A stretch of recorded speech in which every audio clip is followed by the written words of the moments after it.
I am Major Brian Johns from the Dayton Police Department. I now oversee the East and Downtown Patrol Operations Division. I was longtime investigations supervisor, but no longer. But we are here to talk a little bit about some crime that happened downtown, which is a big focus of our city.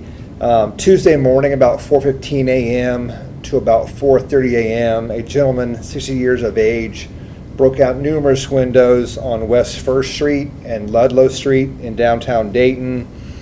He broke out a total of 8 business windows and 1 church window, again along West First Street and North Ludlow, downtown Dayton. Crews were dispatched there as a result of an alarm that had went off from a broken window. They get to the scene, locate blood on the ground, follow that blood and locate our suspect just before 5:30 a.m., also in downtown Dayton. What was so critical to this case is the camera infrastructure that the city of Dayton has in downtown Dayton. So we have numerous cameras downtown. We have numerous license plate readers downtown. But thanks to these cameras in the core of our city, we were able to actually identify this individual by video and showing him, and we'll actually show some of the video that we have of him actually damaging these businesses. Some of them were a non-profit type business. Some were, one was a church. And to think about the damage that was done, it has to be well over $10,000 in damage to these folks' windows who are doing nothing but trying to have a business in downtown Dayton and survive and help our community. So downtown Dayton is the core of our city. It is very important to all of us in this whole region, so we protect it very well. So it's important that we have these cameras here, that if you come downtown and commit crime, we will hold you accountable for your actions like this guy did on Tuesday morning. So I will go through a couple of the videos and let you see them for yourself. The first video will be coming up here. This is our suspect. He's a white male, 60 years of age. Charges were accepted today for 3 counts of felony vandalism. He has not formally been charged yet, so I cannot release his full name to you and photograph to you. But I will say that he is, to say he has been a nemesis in downtown Dayton would be a gross understatement. This is a copy of some of his entries into our system from warnings and arrests. I think there's close to 50 of them, and they go from, most of them involved him being intoxicated, catcalling women, damaging property, drinking in public, and the like right there. So no felonies, a lot of misdemeanors, disorderly type things that are quality of life type violations that we call them. But once he's actually formally charged, which will probably be later today or tomorrow, I'll release his whole photograph and his name. But he is no stranger to those folks who are downtown Dayton, who work there or who actually own businesses there. All these places here that are shown in here are downtown establishments or Oregon District establishments where he has been trespassed from those properties because of his behavior. So this is the first video. You will see him actually take a rock and come this way and actually smash out the window to the business with the rock. James, is it playing? Do you know, or do I click one more time? Did you hit the button again? There you go.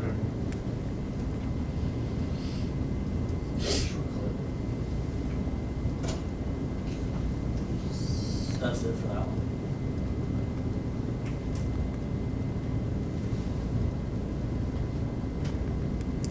It's not playing, James. Try it again. You want to just keep hitting forward and back.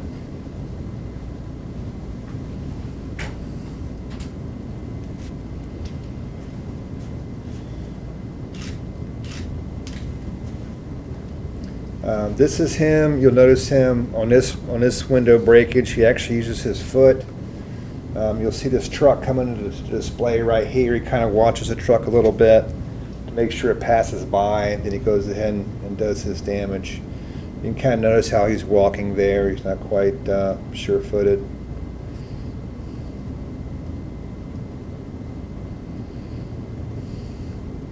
So again, he's just walking around downtown Dayton at 4:20 in the morning, just damaging people's properties, walking away. This is an actual video of the arrest of this man.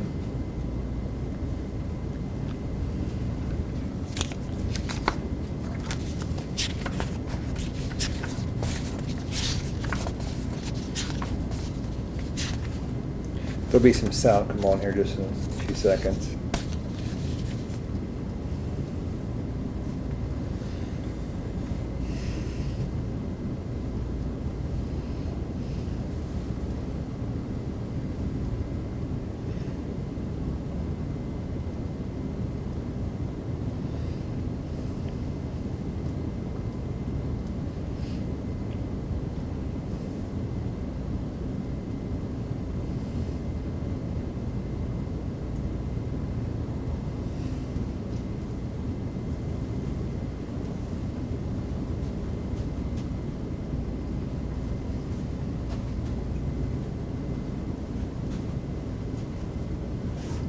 For the next, check out your wrist. You cut yourself pretty good on the blast over there.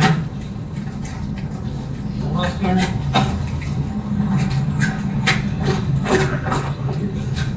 That's it.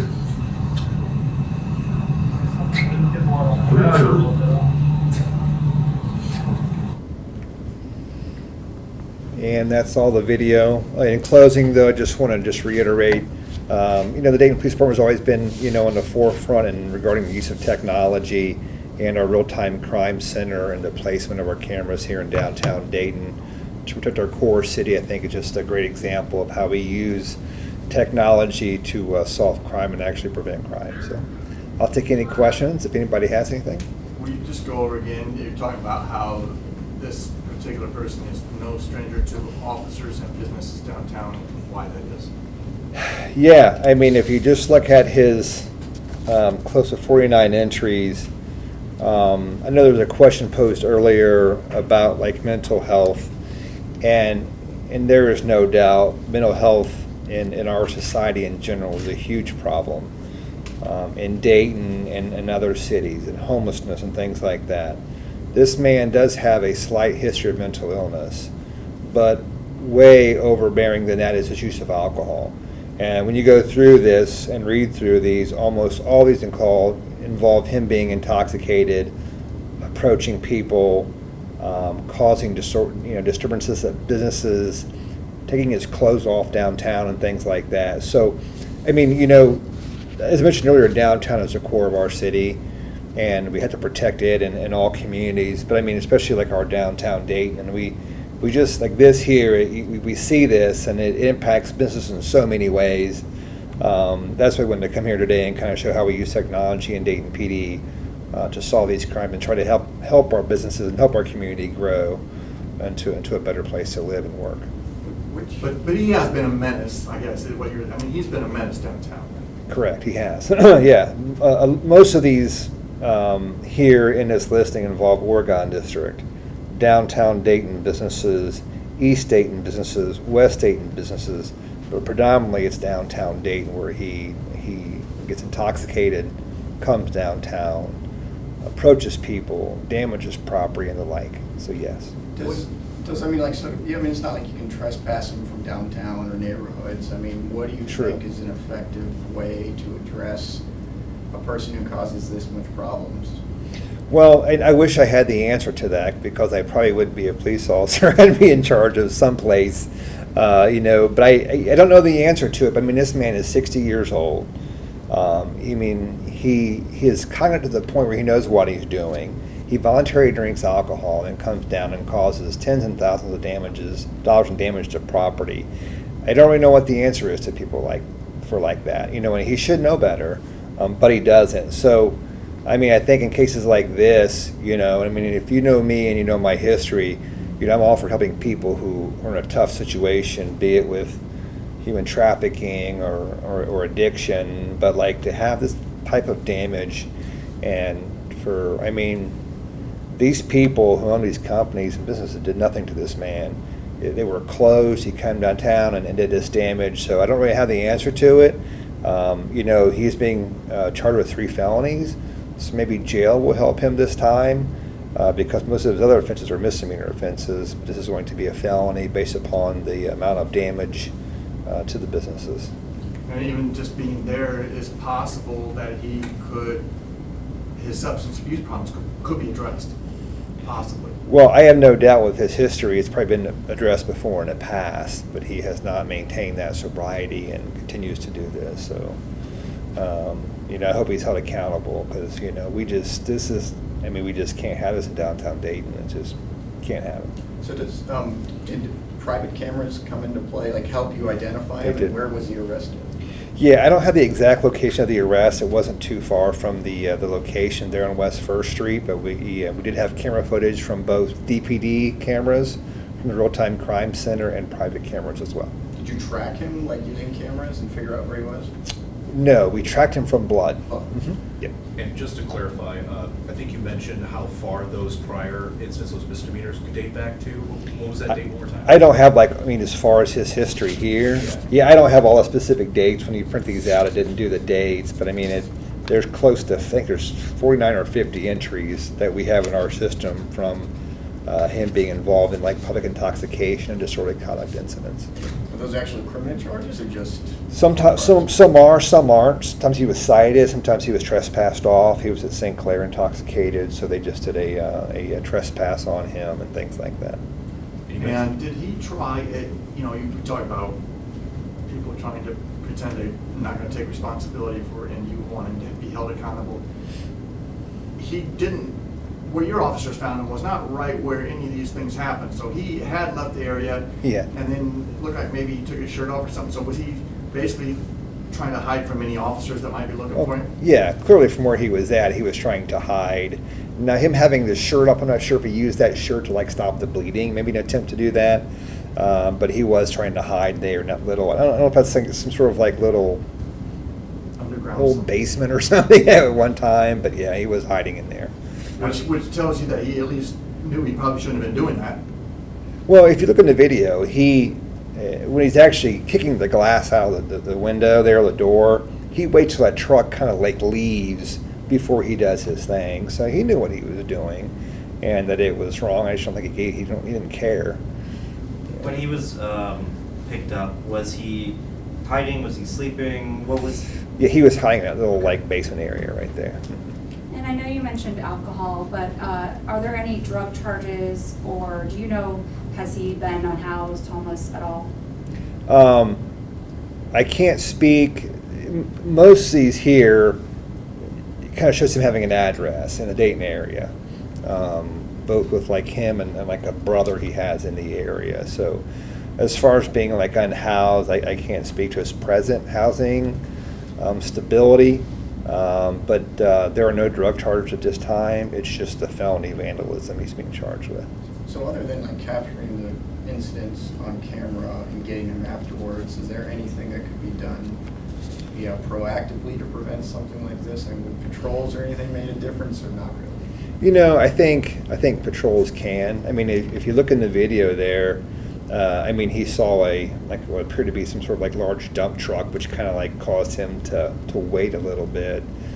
Maybe if he would have saw a police cruiser, that could possibly have caused him to wait and or maybe just not do it, or or what have you. It's hard to say, but I think it's important that we have this system of cameras downtown that provides that blanket of coverage in the core of our city, and license plate readers that capture license plates that come in and out of downtown Dayton. So when things happen like this, if you would have had a vehicle, we could actually find out, that vehicle, whose it was, where to go, and things like that. So technology is amazing.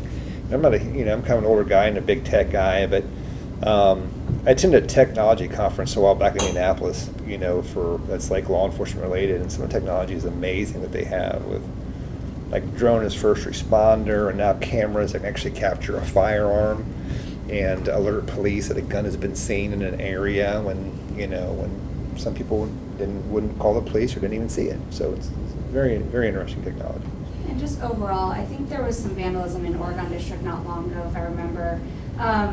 are you seeing more, less vandalism, kind of the same? And is there kind of an overall message? Because it seems like we're having a few more of these press conferences. Yeah, about I this. believe there was like a window broken in the Oregon district. It was, let me just clarify, it wasn't to this extreme. It wasn't what do we have, a total of 9 windows broke out on this one. But we do take it very seriously, and it's so, that's why the cameras are so important, because a lot of these things happen like after hours when no one is around, and it helps us just capture that. And I tell you that with the growing number of like Ring doorbell cameras that people have, just several days ago in the neighborhood of South Park, some neighbors called us because their Ring cameras and surveillance cameras saw a guy like in their backyard at night with no shirt on. That guy was a registered sex offender with 2 outstanding warrants. Because these neighbors called the police and sent us their footage, we took that footage, identified that person, and arrested him before he could actually break in somebody's house or hurt somebody. So that's the importance of technology. That's the importance of like community and the police working together. And it's important that when something happens is to call the police.